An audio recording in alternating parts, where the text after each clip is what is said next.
Vamos a considerar nuevamente nuestro modelo de dos masas, tres resortes, que están acoplados, pero vamos a ver qué es lo que pasa si yo fuerzo el sistema, cómo ahora se va a comportar. Volvamos nuevamente a nuestra primera masa que tiene esta ecuación de movimiento original, el x1, y que ahora adicionalmente a esto estoy pasando estos dos términos, tres términos para acá, y al otro lado voy a dejar igual que lo hicimos antes, la parte de forzamiento. Y ahora ya no me interesa una frecuencia propia de esta, sino voy a dictarle la frecuencia a través de este omega externo que estoy introduciendo. Esa sería para la primera masa. Y para la segunda masa, análogamente, voy a tener esta segunda misma ecuación de movimiento, pasé todos los términos a mano izquierda y de ahí me estoy igualando a la fuerza externa que estoy aplicando. Y ahora para poder resolver eso, vamos a hacer el mismo juego de antes, vamos a introducir la suma de las dos y las vamos a sumar. Y lo que se obtiene es que ahora, ya habíamos visto, eso está repetido, si sumo este y sumo todos estos factores acá, y obtengo esta parte acá. Eso es lo que habíamos obtenido antes. Pero la gran diferencia es que ahora al sumar estos dos de acá, yo voy a obtener este término, el F1 más el F2 por el E y omega t. O sea, la parte de forzamiento va a aparecer con la fuerza aplicada sobre la masa 1 y la fuerza aplicada sobre la masa 2 sumados. Y ahora podemos hacer lo mismo con la parte asincrónica.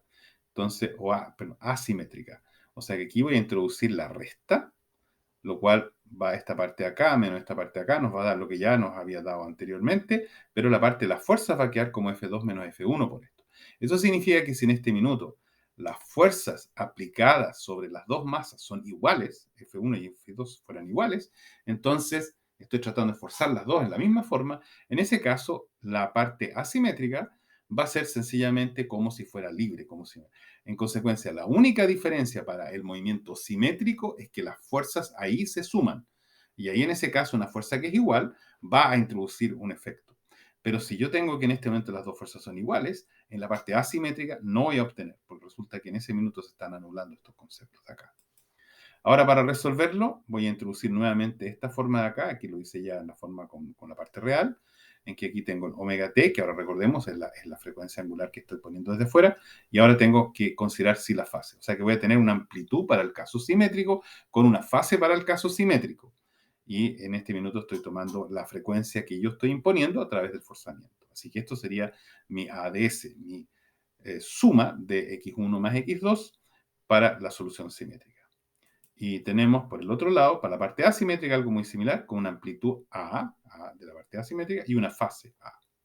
Y si ahora yo voy e introduzco esto, entonces voy a obtener que aquí al introducir la ecuación del AS, este AS, por el coseno, o sea, aquí tenemos el desarrollo, si yo en este minuto tomo para esta ecuación, esta solución, me recuerdo del tema de Euler, de la relación de Euler, voy a obtener esta relación, que es una relación típica que tiene una parte compleja y una parte, o sea, una parte imaginaria y una parte real.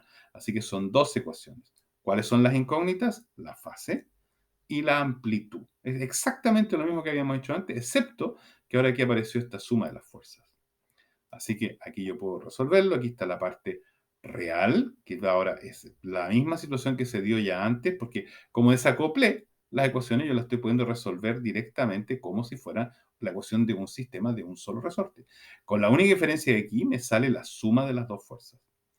Y ahora viene la parte imaginaria, que da esta, también con la suma, es idéntica a la ecuación que teníamos antes, pero ahora con la suma, y esta es la solución para la parte simétrica.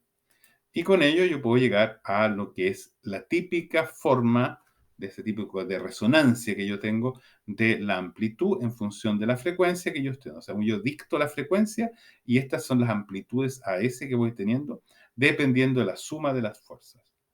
Y si ahora me voy a la parte de la fase, en que yo voy a tomar esta parte de acá de la solución y hago exactamente la misma operación para obtener la fase, entonces tengo esta expresión de acá.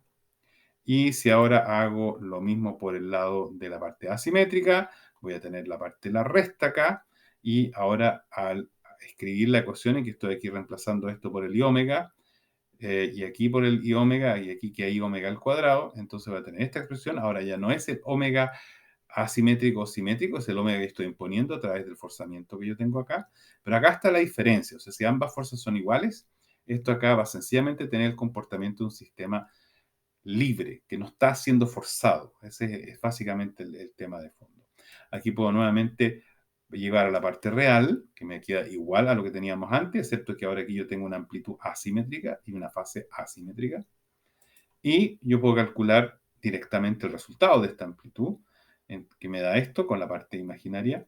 Entonces acá tengo ese mismo comportamiento tipo resonante para la parte, con la diferencia que acá arriba yo tengo la diferencia. Y por otro lado, yo tengo ahora para la parte imaginaria de la ecuación y puedo con ello desarrollar para obtener la fase. Y son las mismas curvas, o sea, no las voy a repetir. Pero eso significa que si yo tengo este sistema de resortes acoplados, dos masas con resortes acoplados, y yo trato de resolverlo, hay trucos en que uno puede reducir la ecuación a dos ecuaciones de oscilación como si fueran libres, como si no hubiera ninguna cosa más. Y si lo hago forzado, me aparece sencillamente como la suma o la diferencia del forzamiento, pero en el fondo no tengo ya en la ecuación dos masas, tengo solamente una masa, y es fácil resolverlo porque ya lo hice en el pasado, es sencillamente repetir las ecuaciones con las variables modificadas. Eso es la situación de un oscilador, un sistema acoplado de osciladores para una oscilación simétrica o asimétrica, cuya suma me permite reconstruir el movimiento de cada uno, para un oscilador amortiguado armónico. O sea, tiene el resorte y tiene la parte de la viscosidad.